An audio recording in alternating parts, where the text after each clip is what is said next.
ये कुछ उनको प्रॉब्लम आ रही है कि चालान कहाँ पे करना है, एडमिशन का प्रोसेस क्या होगा, और चालान कौन कौन से बैंक्स में आप पे कर सकते हो। अक्सर बैंक नखरे भी कर रहे होते हैं कि आपका चालान नहीं लेंगे और कहेंगे कि भैया आपका जो है इस ब्रांच में चालान पे नहीं हो सकता, ईटीसी। ठीक है, सबसे पहली चीज़, तीन चार चीज़ें देख लोगे चालान पे करने से पहले और चालान पे करने के बाद क्या प्रोसेस है। पहले आपने जो है वो ऑनलाइन एडमिशन फॉर्म फिल करना है। ठीक है, एडमिशन फॉर्म जो होगा वो तीन तरह के होते हैं। आपका एडमिशन का प्रोसेस इस तरह से होता है कि आपने सबसे पहले अपने पहले सेमेस्टर का की फ़ीस पे करनी है। फॉर फ्रेश स्टूडेंट जो होंगे वो यहाँ इसके ज़रिए अपनी फ़ीस पे करेंगे। अगर किसी बंदे का पेपर रह चुका है या पेपर में फेल हो चुका है, मैं दोबारा पेपर देने की बात नहीं कर रहा हूँ, यानी कि असाइनमेंट उसने सबमिट नहीं करवाई या असाइनमेंट में उसको फेल कर दिया गया है, तो वो कॉन्टीन्यूस वाले फॉर्म के ज़रिए करेगा। ठीक है, ऐसे जो है इसी तरीके से आपने अप्लाई करना है। जब अप्लाई कर देंगे तो आपके पास इस तरीके से चालान जनरेट हो जाएगा। ये रैंडम चालान है, ये आप देख रहे हो, इस तरीके से चालान जनरेट होगा आपके पास। ठीक है, तो आपको ये तीन कॉपीज़ रिसीव होंगी।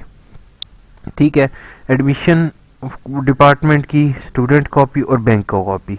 ठीक है, ये तीन कॉपीज़ रिसीव होंगी। ये इस टाइम एलाइड बैंक लिमिटेड की किसी भी ब्रांच पे पे हो सकता है। फर्स्ट वीमेन बैंक में भी है, एमसीबी बैंक में भी है और यूबीएल बैंक में भी ये अवेलेबल है। यानी कि अगर आपने सेकंड सेमेस्टर की फ़ीस पे करनी है तो ये इन चार ब्रांचेस में आप पे कर सकोगे, एचबीएल में पे नहीं कर सकोगे। अब ये चालान जनरेट किए हुए मुझे आई थिंक सो एक दिन से ज़्यादा हो चुका है। कम से कम एक वर्किंग डे आपका होना चाहिए, इसका फ़र्क होना चाहिए। अगर आपका एक दिन नहीं हुआ तो ये बार कोड्स वगैरह जो हैं वो रीड नहीं कर पाएगा बैंक और आपको वेट करना पड़ेगा। तो बेहतर है आप एक दिन वेट कर लो। ठीक है, चालान आपकी फ़ीस किसी भी करीबी यूबीएल, एमसीबी, एलाइड बैंक या फर्स्ट वुमेन बैंक की ब्रांच में चालान डाउनलोड होने के अगले कारोबारी दिन का मतलब है सोमवार, मंगल, बुध, जुमेरात, जुम्मा।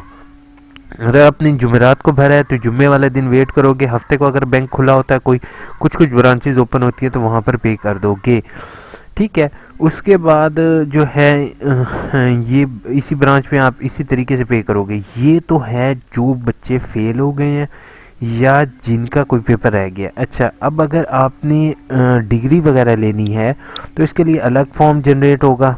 ठीक है, उसका तरीक़ेकार मैंने ऑलरेडी वीडियोस में शेयर किया हुआ है कि ये चालान किस तरीके से जनरेट हो रहे हैं। ठीक है, तो आप मेरी वो चालान वाली वीडियो देखोगे तो आपको समझ आ जाएगा। अब यहाँ पर अब आपका नाम आएगा, यहाँ पे आपका फादर नेम आएगा, यहाँ पे CNIC आएगा, यहाँ पर आपने अपना नंबर लिखना है, रजिस्ट्रेशन नंबर और कोर्स, BEd, MAd, MPhil जो भी आप वो लिखोगे। Deposit sleeve in any branch of ABL only, यानी कि ये जो चालान है जिसमें आपकी वर्कशॉप वगैरह रह गई हो या आपने पेपर के लिए दोबारा अप्लाई कर रहे हैं तो वो आप जस्ट एलाइड बैंक में आप पे कर सकते हो और किसी बैंक में ये पे नहीं होगा। समझ आ रही है? अब प्रोसेस डिफरेंट सिर्फ यही है कि इसमें और इसमें फ़र्क ये है कि अब वो आपको कॉपी, बैंक कॉपी आपको एलाइड बैंक भी आपको वापस कर देगा, बैंक कॉपी अपने पास रखेगा, बाकी दो कॉपीज AIU कॉपी और स्टूडेंट कॉपी आपको वापस कर देगा।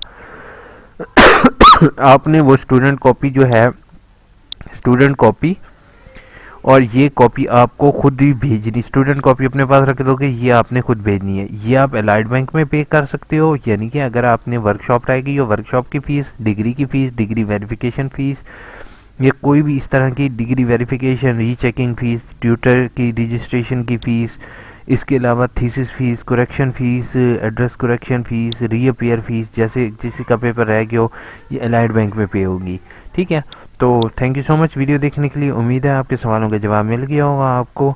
ठीक है, फिर भी अगर आपको कोई मसला आता है, इशू आता है तो प्लीज़ बराए मेहरबानी मुझे कमेंट करना नहीं भूलोगे। टेक केयर, अल्लाह हाफिज़।